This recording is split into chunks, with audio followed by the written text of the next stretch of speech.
Honourable member for Bay of Quinte.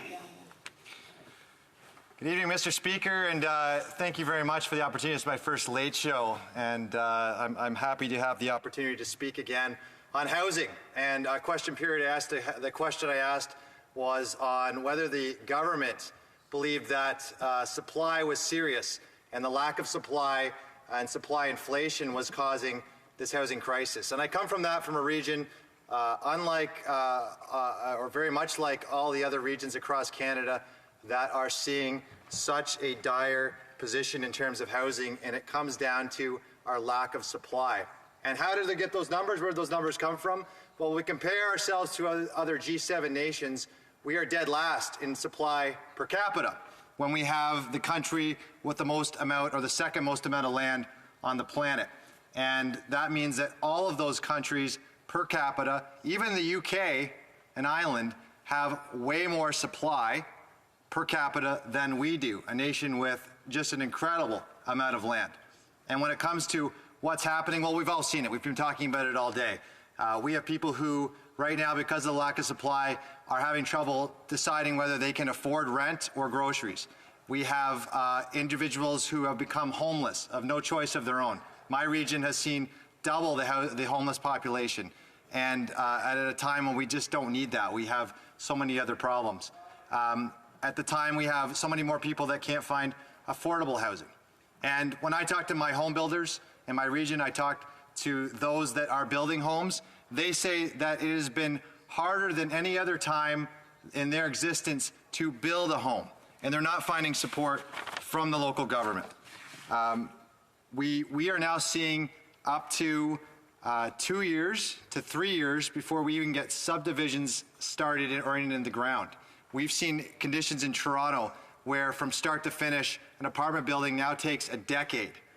We've seen conditions where we have people who want to just put plans together to go into certain neighborhoods, and we get what's called NIMBYism, or not in my backyards. People saying, that's not something I desire, and we're finding that it just takes longer and longer in this country in order to build a home. When we look at how many homes we need to meet the medium household or the medium houses in the G7 for the rest of those countries, we need right now today, Mr. Speaker, 1.8 million homes. When we compare, and I know I'll hear from the government, we've been hearing it all week on programming that is going into building homes. The government over 6 years, and this was confirmed by the Minister of Immigration this week in the House, had stated that they had built 100,000 homes over 6 years, spending $29 billion. Well, Mr. Speaker, that's not enough. When we look at building 1.8 million homes, we need to ensure we're unleashing that innovation that comes from our home builders, that we're making sure we work with our provinces and municipalities to ensure that we're freeing up the red tape that is holding back our Canadian workers, our skilled trades, and our municipalities from being able to put enough homes up to take just the people that we have here, let alone the backloads of immigration that we surely have coming into this country. Mr. Speaker, there's an opportunity to create jobs, to make sure we have a lot of trades and jobs created that create paychecks for housing, and this opportunity comes from leasing innovation. My question to the Minister or the Parliamentary Secretary is, will the government commit to working on creating supply on bills that include discussion on all sides with all governments to fix our housing crisis? Parliamentary Secretary to the Minister of Natural Resources and to the Minister of Environment and Climate Change. Mr. Speaker, I am thrilled that the member opposite would like to speak about the economy. Around the world, governments, very much including Canada, are taking immediate action to address the Omicron variant. Earlier this week, Canada announced strong action at our borders and in regard to testing and entry. And this is another reminder that all Canadians who can should get their vaccines as soon as possible. There is no more important economic policy for Canada today than finishing the fight against COVID. Today's renewed COVID fears are also a reminder of why the measures in Bill C-2, which provides targeted personal income and business supports, are so urgent and essential. Over the last 20 months, Canadians have faced tough times. Various health and safety precautions have caused financial and emotional distress for many people, not to mention those who have also had to care for or who have lost loved ones at the same time. Across the country, many businesses have had to close, some temporarily and others permanently, and the majority have experienced reduced revenues even when they were open. This has translated into many people losing their jobs or having their hours reduced. That is why when the crisis hit, the government rapidly rolled out a full range of effective, broad-based programs under the Economic Response Plan, with much-needed support for individuals, businesses, and communities to see Canadians through our country's greatest economic shock since the Great Depression.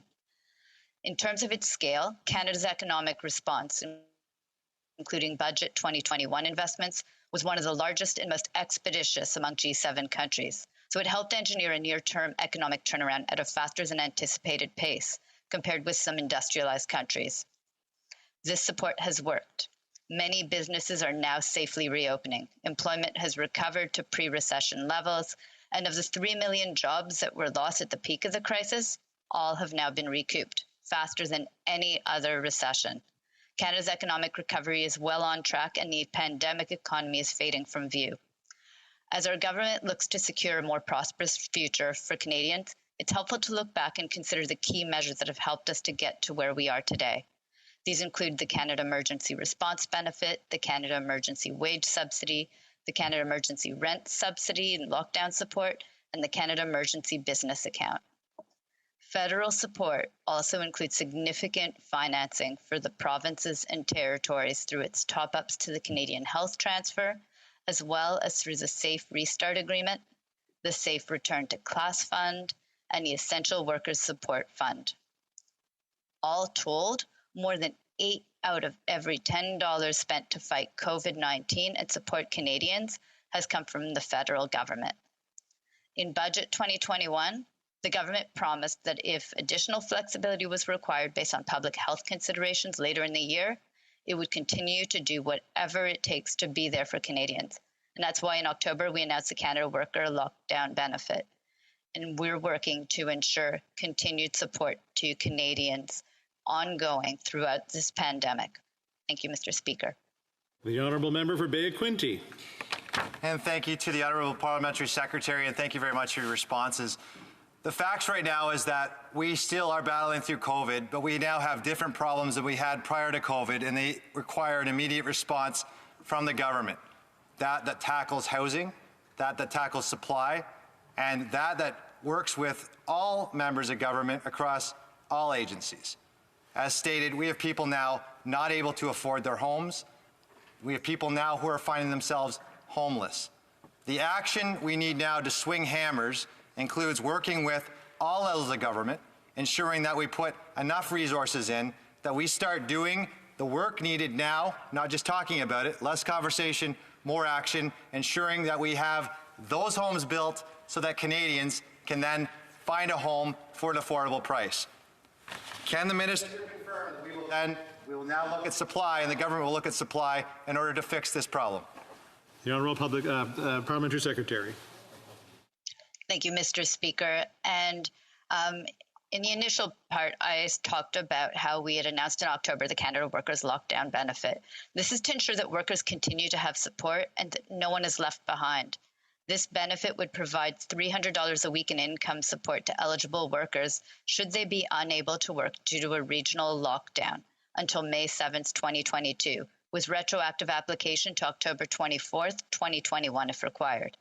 It would continue to offer support to those who still need it in case a pandemic requires further public health lockdowns in any part of the country, including workers who are both eligible and ineligible for employment insurance.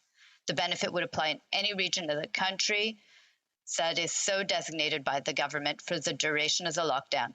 This measure would be activated quickly to support affected workers in the event of a new lockdown in their region of work.